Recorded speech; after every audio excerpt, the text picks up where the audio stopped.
It is a Sunday morning in 1948 in eastern Kentucky. A coal miner's wife stands at her stove before the sun is up. Beside her sits one black cast iron skillet older than she is. It has never once touched a drop of soap. From that single pan, she will feed a family of 9. Most people picture Sunday dinner as a roast in the oven. The truth is, the whole meal came out of one skillet. These are 25 forgotten skillet meals Grandma made every Sunday. We begin where every Sunday began, with skillet fried potatoes and onions. Thin, sliced potatoes dropped into hot bacon grease with rings of onion. She let them sit untouched because stirring would break the crust, and the crust was the whole point of the dish.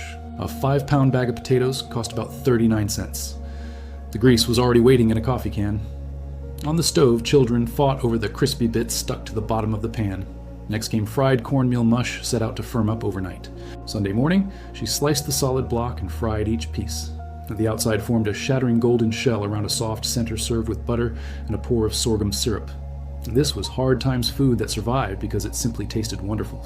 Before biscuits ruled the southern table, there were hoe cakes, cornmeal and buttermilk dropped by the spoonful into a screaming skillet. They spread into lacy, crisp-edged little cakes, one after another. Legend says field hands once cooked them on the blade of a garden hoe, slathered with butter. They soaked up gravy like nothing else when the garden was dying. Grandmother made fried green tomatoes, hard green slices dredged in cornmeal and laid into hot grease. The tomato inside stayed tart and firm against the crunchy coating. Nothing on the vine was ever allowed to go to waste. She served them too hot to touch, and everyone burned their fingers anyway. 1 head of cabbage, a few strips of bacon, and 20 minutes the chopped. Cabbage cooked down in the drippings until the edges caramelized. The whole thing collapsed into something silky sweet and rich. A dime's worth of cabbage could feed 6 people at the table. The smell filled the house and told everyone dinner was coming. On Fridays and Sundays alike, there were salmon croquettes. A tall can of pink salmon cost about 25 cents, mixed with crushed crackers and egg shaped into patties and fried crisp. The soft bones she left in were pure calcium, though no one knew it then. She just knew it was cheap and held together in the pan. Now understand the real secret of every one of these meals. The secret was the skillet itself. The one thing a family owned forever. It was never bought at a store. It was inherited. It passed from a mother to a daughter on her wedding day, already black and slick from 40 years of Sunday dinners. She never washed it with soap because soap would strip the seasoning. That seasoning was the memory of every meal ever cooked in it. We threw them out for nonstick pans that warp and scratch in 3 years, when there was money for country ham. Breakfast became a celebration. She seared the salty ham steak until the edges curled and the fat rendered, then poured black coffee into the hot pan, and scraped the brown bits loose that coffee reduced into a thin, dark gravy, the color of a copper penny. They called it red-eye gravy, and it cost nothing extra at all. In deep summer, when okra came in fast, she fried it, sliced into little wheels, rolled in cornmeal, dropped into hot grease. The coating turned golden while the okra inside went tender. It never reheated, right? So it was eaten straight from the skillet. Half of it was gone before it ever reached the table. Then there were skillet baked beans, nothing like the canned kind. Dried navy beans, molasses onion, and a piece of salt pork on top. Hours in a low oven turned them thick, dark, and rich. A pound of dried beans cost a dime and fed the family. For 2 days, this was the dish beside the ham at every church supper. Here's the one that makes people flinch today. Liver and onions beef liver cost about 20 cents a pound and was rich in iron. She cooked it fast, no more than 2 minutes aside. Cook it too long, and it turned to leather, which is why people grew to hate it. Done right.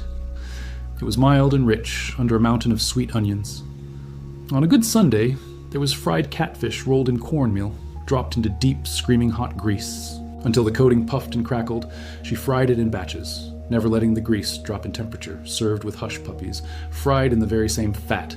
The smell of it carried clear down the country road. Here is the dish that made neighbors invite themselves over Swiss steak, the cheapest, toughest cut of round steak. She pounded flour into it, browned it hard, then smothered it in tomatoes. 2 hours under a lid turned shoe leather into meat that fell apart. The name came from Swissing an old word for pressing something soft long before the blue box. There was skillet macaroni and cheese, real elbows in a sauce of butter, flour, milk, and sharp cheese baked in the iron until the top blistered and the edges went lacy, those crunchy edges. Where the cheese met the skillet were fought over. It cost 30 cents and made a plain meal feel like plenty. Now here is something the food industry would rather you not think about. Every meal on this list is cheap because no company can mark it up. There is no advertising budget behind a bag of cornmeal. There is no brand loyalty in a head of cabbage or a slab of liver. Then the frozen dinner arrived and told us cooking was a burden. We believed it and handed away 100 years of knowledge. Take that same tough steak and make chicken fried steak, pounded thin, breaded, and fried until it wore a shattering crust. Then a peppery white gravy built from the drippings in the pan. This turned a 40-cent cut. Of gristle into Sunday celebration today, it survives mostly in truck stops and old diners on Sunday mornings. Before church, there was sausage, gravy, and biscuits, a little. Sausage browned until the bottom of the pan went dark, flour to soak up the grease, then milk whisked and slow and thick poured over split hot biscuits. It sent men into a hard day full of half-pound of sausage fed the whole family, because the gravy was the point when there were pork chops. She did not simply fry them, she browned them hard, then smothered them under onions and gravy.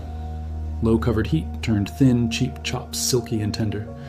The technique of smothering was one of the great secrets of the skillet. We stopped taking the time and wondered why the meat tasted like nothing farmers. Called the next one Poor Man's Steak, and it fed millions. Ground beef, shaped into thick patties, seared in the hot skillet onions, cooked down in the drippings into a deep brown gravy. A pound of beef fed the whole table when it was drowned in that gravy. Restaurants later dressed it up and called it Salisbury steak. When the trees dropped their fruit in fall, she made fried apples, sliced apples, butter-brown sugar, and a shake of cinnamon. Cooked slow until they went soft, glossy, and syrupy the whole kitchen. Smelled of cinnamon by early afternoon. They sat in that sweet place between a side dish and dessert. Here is what the recipes never tell you about. Any of this Sunday dinner was never really about the food. At all, it was the one meal when the whole family sat down together when the work stopped. The good plates came out, and Grace said, "We did not just lose the recipes. We lost the afternoon." This next dish defined the southern table, skillet cornbread. She heated the empty iron with bacon grease until it smoked. The batter sizzled the instant it hit that screaming hot pan. That is what made the legendary crust no other dish could match. Real cornbread had almost no sugar. It was savory and honest before meatloaf lived in a loaf pan. It was baked in the skillet ground, beef mixed with milk, soaked bread pressed into the round iron. The pan browned the bottom and sides into a real crust. The milk-soaked bread was the trick that kept it moist. 1 pound of beef fed 6, with slices left for sandwiches for company. There was pineapple upside down, cake born in the skillet, butter and brown sugar melted in the bottom of the pan, pineapple rings arranged in the syrup batter, poured over the top, flipped out the moisson. Fruit glistened in a dark caramel glaze, only that even iron heat could caramelize the sugar without burning it. In peach season, she made skillet cobbler batter in the buttered iron. Sweet peaches spooned over the top, it baked up golden and bubbling with crackling. Edges served warm straight from the skillet. Sometimes with cream poured over cobbler was cheap, forgiving, and impossible to ruin. Here is how a quarter's worth of meat fed a full table, smothered chicken browned hard, then simmered under gravy and a lid, even a tough old stewing. Hen turned tender and succulent, served over rice. 1 modest chicken stretched across 9 plates. It fed generations and never once needed a recipe written down before the pop-opened can. There were cast-iron buttermilk biscuits, cold lard cut into flour. Buttermilk barely stirred in dough, pressed gently baked with their edges touching, so they rose tall against each other. Crisp brown bottoms, pillowy insides that pulled apart in layers. These biscuits were pure skill made by hands that never measured, and at the crown of the Sunday table, cast iron fried chicken soaked in buttermilk, dredged in seasoned flour, lowered into hot lard. The heavy iron held its heat steady. Even when the cold chicken went in, that is the whole secret. The reason a lesser pan turned it greasy, and pale fried chicken was church and family and the best the week had to offer. This dish carried techniques passed down for Jean. Rations in black kitchens across the South. It cost a fraction of what a restaurant charges today. And it was better because it was made by hands that loved you. So make one of these, this week, just one. Then sit down at the table, not in front of the television, because these were never just Sunday dinners. They were how a whole country said, "I love you," without a single word.